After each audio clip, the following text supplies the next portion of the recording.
Video kali ini disponsor oleh Repu Malaysia. Untuk pengetahuan anda, Repu sebenarnya sudah masuk Malaysia agak lama, tapi mungkin disebabkan dia brand daripada China, dia tidak sepopular Logitech. Walaupun kualitinya boleh dikatakan hampir sama dengan Logitech, tapi dari segi harga, Repu lagi murah daripada Logitech. Harga untuk Repu lebih kepada low end kepada mid end. Daripada harga kita boleh jumpa RM16, RM15 hinggalah kepada RM180, RM190. Untuk tahun 2017, Repu telah tukar directionnya untuk Malaysia, untuk Repu Malaysia. Mereka telah lantik satu prinsipal untuk menjaga bahagian sales, marketing dan juga warranty itu sendiri. Maksudnya, Repu akan lebih fokus jualannya di Malaysia. Mungkin lepas ni anda boleh pergi ke mana-mana kedai komputer, anda akan nampak signage Repu di mana-mana sahaja. Sebenarnya Repu mempunyai produk yang lebih banyak daripada ini, daripada mouse, keyboard, lagi headset dan juga banyak lagi. Tapi untuk permulaan direction baru mereka ini, mereka lebih fokus kepada mouse, keyboard dan juga combo. Jadi saya akan go through satu persatu line up baru Repu ni secara ringkas. Okey, kita mulakan dengan mouse. So Repu ada bawa masuk beberapa jenis wireless mouse dengan design yang berlainan. Dia punya code name M10 3360.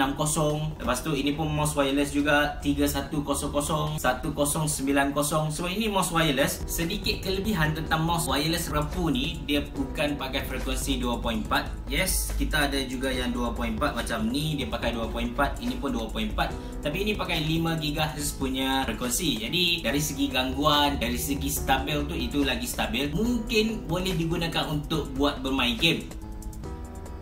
Entahlah, kena try dulu. Ok, so ni mouse wired dia yang biasa. Ini yang paling murah. Lepas tu ada 1620. Ini yang wireless, tapi ini yang paling murah lah. Ini 6010B. Ok, selesai untuk mouse dia. Semua mouse ini akan diberi kepada anda. Yes, anda secara percuma dengan menyertai giveaway kami ini. Untuk keyboard pula, sekali ini keyboard Bluetooth dia. Ini keyboard yang mahal juga. Ini keyboard dengan touchpad. So sini ada touchpad, kita boleh control secara jauh. Ini bukan Bluetooth, ini secara wireless menggunakan frekuensi 2.4. Jadi kita boleh guna touchpad macam mana kita guna touchpad dekat laptop kita. Kebiasaannya mereka yang beli keyboard ni guna untuk TV box. Kita duduk dekat sofa, kita nak control TV kita. So biasa mereka akan guna mouse dan touchpad yang combo sebegini. Seterusnya keyboard wireless yang biasa. Tapi keyboard ni ada numpad. So untuk siapa-siapa yang guna kerja accounting, masukkan data, masukkan number, so sangat sesuai untuk beli keyboard ni. Kemudian kita pada keyboard wireless yang biasa. Ini kita boleh tengok, cuma design dia saya rasa agak cantik. Kalau kita tengok di belah tepi tu, kita ada nampak dia macam kasar sedikit. Dia punya keycap pun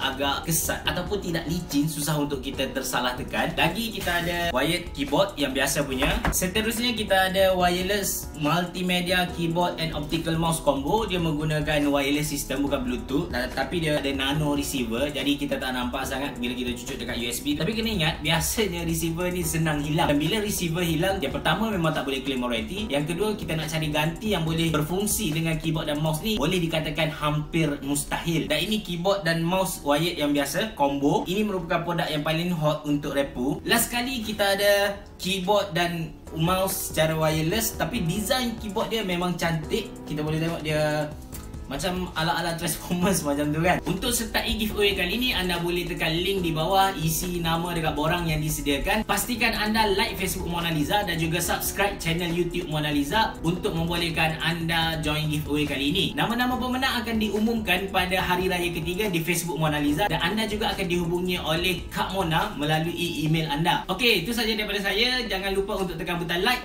Beres, jumpa lagi.